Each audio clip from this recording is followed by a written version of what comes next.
As we emerge from this global pandemic, we are becoming aware that our world has changed dramatically, and there will be a need for a certain structure to help us rebuild communities. It may be that the church has a crucial role in helping our communities to re-emerge and rebuild. If we are to be a significant force in this rebuilding, we need to understand, first of all, who we as the church really are and what is our role. In the second chapter of 1 Peter, there is a blueprint for the new Christian community that God has called into being, which may help us at this stage of recovery. Here the Apostle Peter launches into one of the most epic and exciting passages of Scripture in the New Testament, the place of the new Christian community. As you come to him, the living stone, rejected by humans but chosen by God and precious to him, you also, like living stones, are being built into a spiritual house to be a holy priesthood, offering spiritual sacrifices acceptable to God through Jesus Christ. For in Scripture it says, "See, I lay a stone in Zion, a chosen and precious cornerstone, and the one who trusts in him will never be put to shame." Now to you who believe, this stone is precious. But to those who do not believe, the stone the builders rejected has become the cornerstone, a stone that causes people to stumble, and a rock that makes them fall. They stumble because they disobey the message, which is also what they were destined for. But you are a chosen people, a royal priesthood, a holy nation, God's special possession, that you may declare the praises of him who called you out of darkness into his wonderful light. Once you were not a people, but now you are the people of God. Once you had not received mercy, but now you have received mercy. Bearing in mind the verse in 1 Peter 2:4 about Christ as the cornerstone, we now begin to build a picture of what this new Christian community will not only look like, but also how it will function, both within itself and more widely in the world in which it exists. It commences with a strong sense of community that is divinely inspired and authenticated, chosen, called out, and ordained by God. You are a chosen people. You are a royal priesthood, a holy nation, God's very own possession.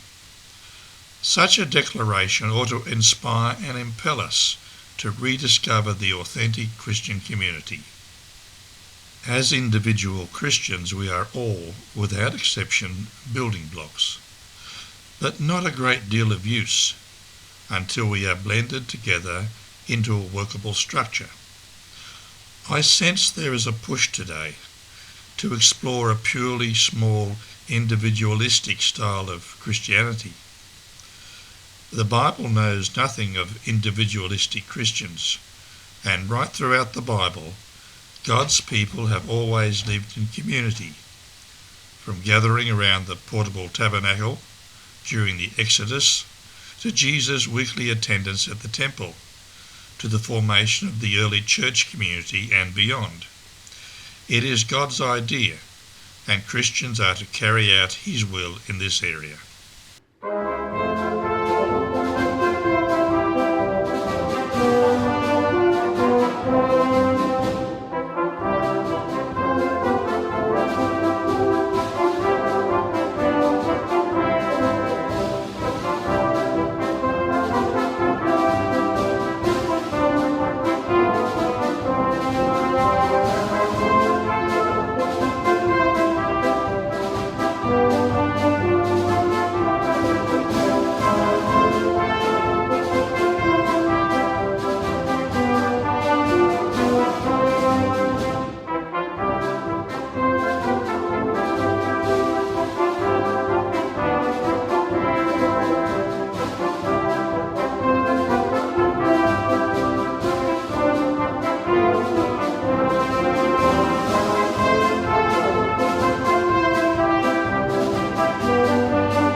Just as God chose the Jewish nation to be in a special relationship with him and be to the world a blessing, he now chooses this new Christian community, which we call the church, to be his representative and carry out his mission. There is a sense of enormous and overwhelming privilege here. The Creator God, he who holds the world and all its people in his hand, chooses and calls us into a very special, significant and privileged relationship. Now the outcome of God's choosing calls for a response. God doesn't force us into a positive response. That would be quite counterproductive and unworkable.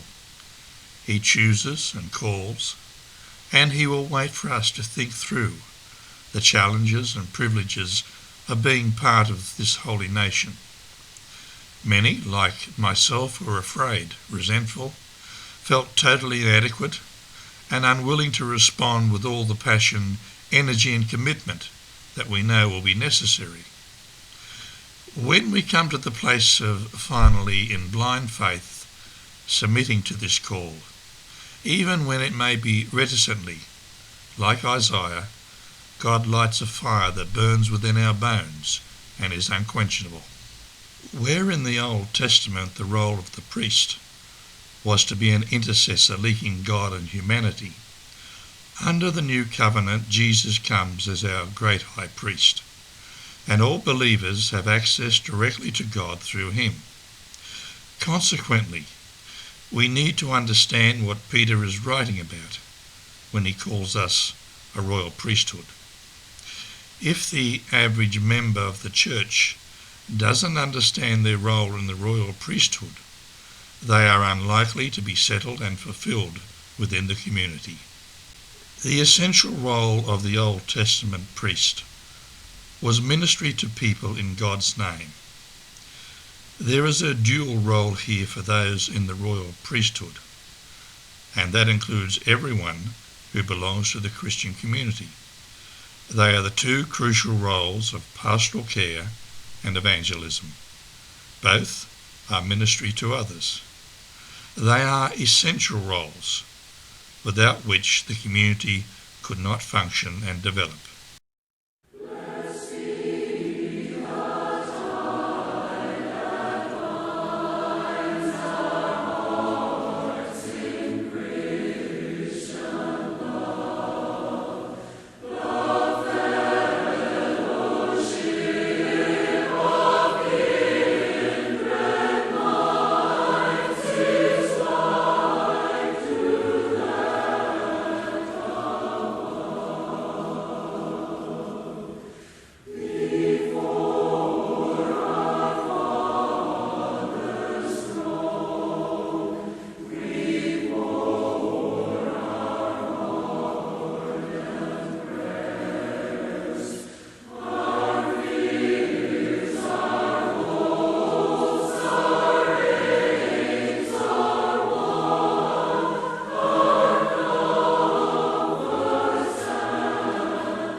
There is the privilege of ministering to and caring for other believers, and building a sense of interdependency and support between the members of the new Christian community, what we may term today as pastoral care. The Greek word used here for the priest is pontifex, which translates as bridge builder, someone who builds bridges to others to help them find their way. And it was across these bridges new believers would join the community. This we call evangelism.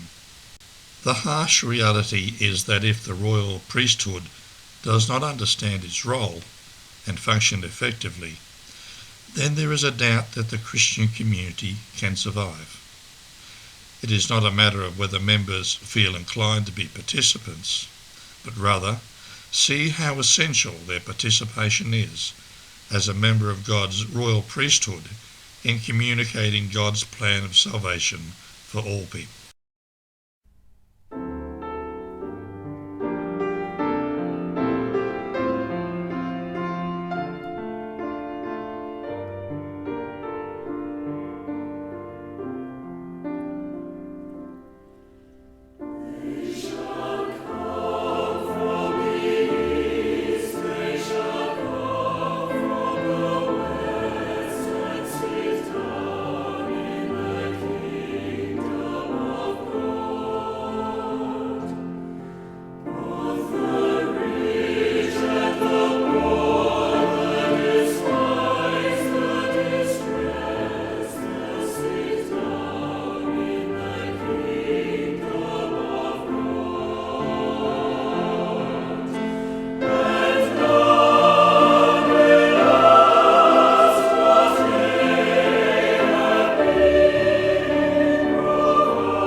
You may recall that last week we discussed Abraham Maslow's hierarchy of needs and said that the pinnacle was self-actualization, becoming a whole and complete person. There is a positive side to being a member of the royal priesthood. It enables us to become a whole and complete person because we have been chosen, called, and accepted this new role in this royal priesthood in our Christian community, the church. We have a distinct identity and purpose. Perhaps there is nothing more crucial in life than these two characteristics. To know who you are, that is an identity, and to know why you are here, that is a purpose for life. Those who understand and actively participate in the royal priesthood have become whole and complete. They have found their identity and their purpose in life.